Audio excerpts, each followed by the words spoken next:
নমস্কাৰ, মই প্ৰশান্ত। নিশ্চয় ভালে আছে আপুনি? তো মই ভালে আছোঁ। তো আজি আহক এটি সৰু কাহিনী কওঁ।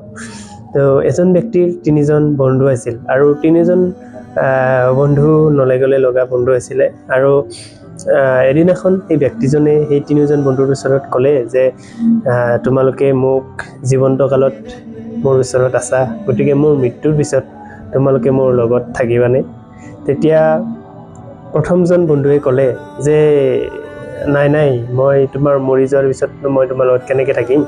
নাই মই নোৱাৰোঁ থাকিব, অসম্ভৱ।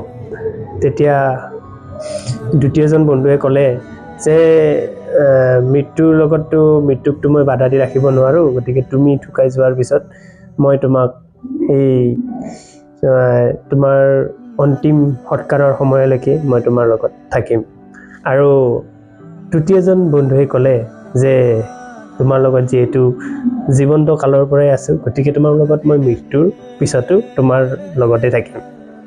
আৰু এই 3জন বন্ধু কোন আছিল জানেনে?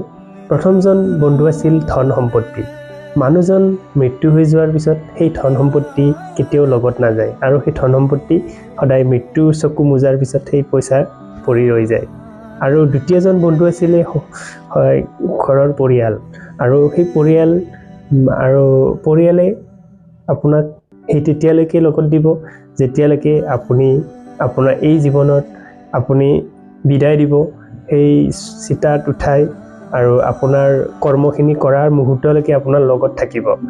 আৰু আপোনাৰ লগত সেই তৃতীয়জন বন্ধুৱে থাকিব, যিজন হৈছে কৰ্ম।